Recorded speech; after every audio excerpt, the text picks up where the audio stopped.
When it comes to AI, I'm not as dead set against it as a lot of people. My problems with it are mostly conditional rather than matters of principle. I don't like the fact that AI models are trained on the works of other people without obtaining the permission of those people and compensating them for the use of their work. I don't like the negative impact AI data centers have on the environment and surrounding communities. I don't like the relentless hard sell of AI that we've all been subjected to for the past few years, during which AI powered features have been forced into all sorts of services and applications where they aren't needed and add nothing useful.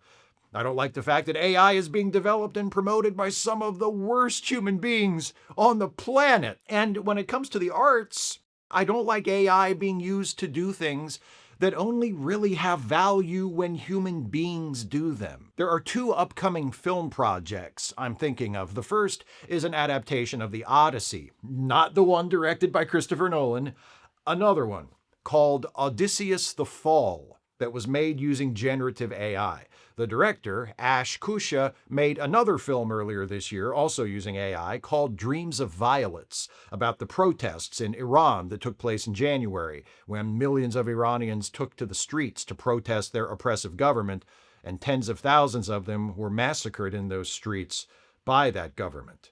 Those horrific events deserve more attention. That story needs to be told. But Kusha, himself an Iranian who now lives in London, is not a filmmaker. Like most of the enthusiastic advocates for AI, he's a tech guy.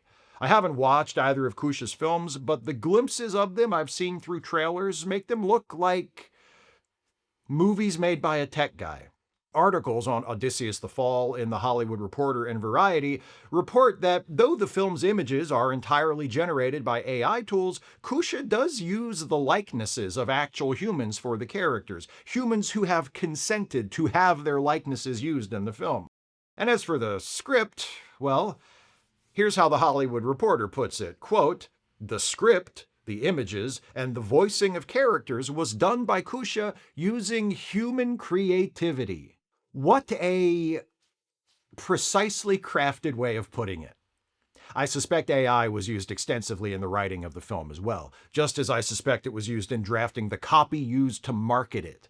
Here's the synopsis of Odysseus the Fall, provided by Kusha's production company, Fountain Zero. Quote, "Odysseus the Fall retells Homer's epic as the fractured memory of a drowning man in his final minutes, a voyage that is really a trial, where every monster wears his own handwriting. Stripped of the word clever, what remains is a man reckoning with what he actually did to get home. It ends where the songs never go, not with a hero's welcome, but with forgiveness offered by the one person who knows exactly what he is." I'm not the type who now just assumes everything bad was written by AI, but I'm pretty sure that synopsis was written by AI. Here's a bit more on the subject of the movie's script, courtesy of Variety. Quote, "The project was created using the AI video generator Kling with the script in the form of notes. Such a loose nature allowed Kusha the opportunity to tinker with the film throughout the production process as he tried to inch closer to realizing his unconstrained vision. We're in post-production right now," he said. "Still, the script is open to interpretation. Why? Because the risks don't exist." That's not filmmaker speak, that's tech bro speak. That quote refers to Kusha's unconstrained vision, but that's the issue. His vision is very much constrained because it's not the vision of a storyteller. It's the vision of an entrepreneur who wants to sell a technology and his company's ability to use that technology to make stuff that people will pay for. And that already constrained vision is limited even more by the nature of the tools he's using to realize it. For all the impressive capabilities of generative AI models, and they are getting better at doing what they do all the time, the one unbreakable barrier they still face is this: they lack imagination. Even an AI model capable of creating the most realistically rendered scenes and the smoothest, most lifelike animation can still only produce variations on what it has already seen. The Variety article describes how Cush's Odysseus film has an appearance mirroring the likes of typical summer blockbusters. Here's the thing, treating Make It Look Like Other Movies of this general type as a meaningful aesthetic choice is bad enough when it's done in films that are made by human beings. When it's the basis for deciding the look of a film that has been entirely generated by an AI model, the result you end up with is bland, soulless slop. I've seen the trailer for Cush's Odysseus film, and the images look sharp and realistic. The movement looks natural. There aren't any obvious examples of that typical AI weirdness I've come to expect from the AI-generated video clips people are always sharing on social media with bewildering pride. It looks as good as I've ever seen AI slop look. What makes it slop isn't the image quality. It's the lack of anything beneath the surface. There wasn't even a script for this thing. Cush admits that in those quotes I read from The Hollywood Reporter and Variety articles. The script is notes and is open to interpretation and was done using human creativity. If somebody wrote it, you would just say somebody wrote it. Nobody wrote this. Kusha or someone else, probably using AI for this step as well, came up with a concept and an outline based on the Odyssey, and then fed that, along with the likenesses and voices they'd obtained the rights to use, into an AI model and let it create video clips until they had enough to cut together into something that looked enough like a movie for them to feel okay about releasing it. Oh, and speaking of those likenesses, one of them is Ash Kusha himself. He plays Odysseus in the film. I think we finally found the worst form of the self-insert character. Another likeness is that of Tom Rogers, an executive in Kusha's company. Here's what Rogers says about how his likeness is used in the film, as reported in the Variety article. Quote, "In the case of somebody like me with zero acting experience, it's infinitely easier for Ash to direct me through my image and a model than it would be to direct me live in any kind of context where, not having any acting experience, I'd be pretty hard to direct," Rogers said. With an experienced actor, that might look very different, but here's a way to incorporate image in a way that image can be used without the difficulties of directing when somebody is not able to really perform at the level that you'd want in a major movie. If someone is directing you through your image and a model, they're not directing you. They're manipulating a virtual puppet that looks like you. And in this case, Ash isn't even doing that work himself. He's delegating it to a computer program with no consciousness or feelings or experience or understanding of what it's doing or what any of it means. Doesn't this sound like a great movie? Now, to be fair, you can't tell anything about the quality of a movie from the trailer. Maybe, despite all indications to the contrary, including every word said publicly about the film and the process of making it, Ash Kush's Odysseus movie will be good. I hope it is, actually, because if we're going to be flooded by this sort of slop in coming years, and I fear we are, I'd at least like to think some of it might be something other than awful. But I'll believe that when I see it. The other upcoming film I'm thinking of is called As Deep as the Grave. You may have heard about this one. It's the one in which one of the characters will be portrayed by an AI recreation of Val Kilmer. As with Ash Kush's Odysseus movie, all I've seen of As Deep as the Grave is the trailer, so for all I know, it could turn out to be a good movie. But I've noticed that the only attention it has gotten from anyone in entertainment media so far has been about the use of AI Val Kilmer. Kilmer's family is on board with this, which makes it nice and legal, and I guess also makes it more acceptable than it would be otherwise, but acceptable doesn't mean explicable. Why would anyone want this? In a way, the AI Val Kilmer movie gets to the heart of the issue I'm talking about, even more so than the AI Odyssey adaptation. Odysseus the Fall is a mockbuster, an inexpensive imitation produced to cash in on a much more expensive and successful mainstream film. In this case, Christopher Nolan's film of the Odyssey, which was just released, and which is excellent, by the way. I highly recommend it. I loved it.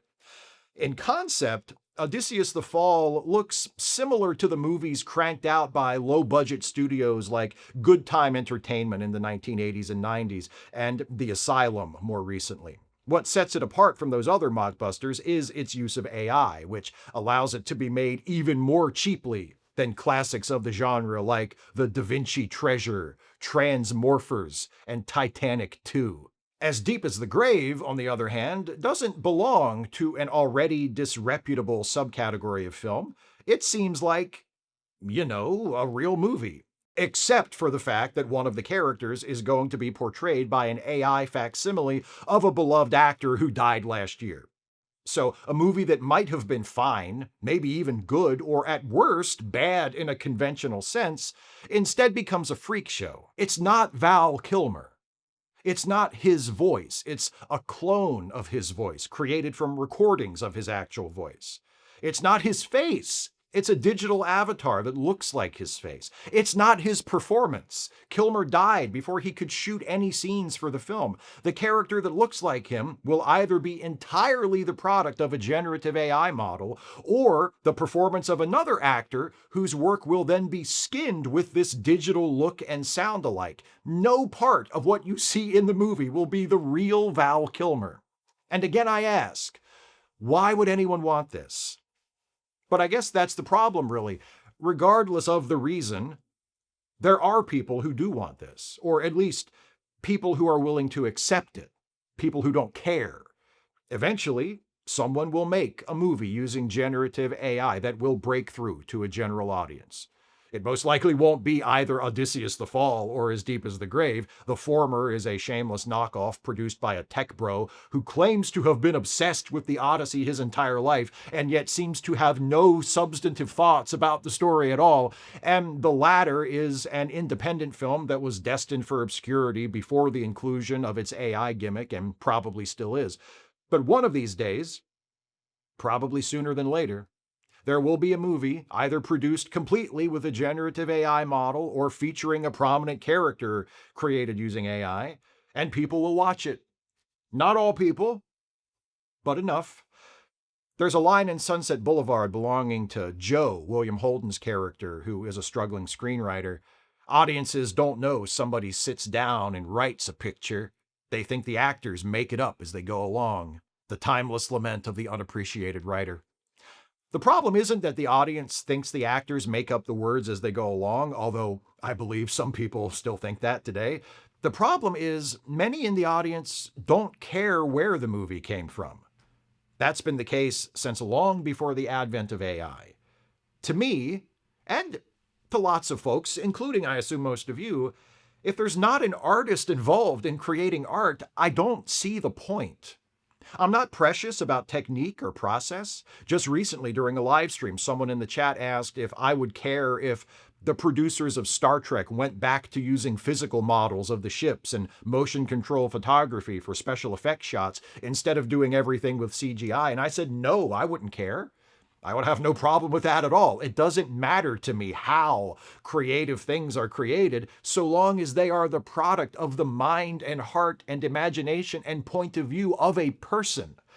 Art comes from craft and technique, but most fundamentally of all from choices. If those choices aren't being made by someone with intelligence and consciousness and experience, but instead by a machine trying to predict the desired result based on a prompt, then the art which results has no meaning and no purpose beyond perhaps demonstrating the technical capabilities of the machine. But some people, a lot of people, don't see it that way. They don't care who made a movie or where it came from, as long as a movie is there.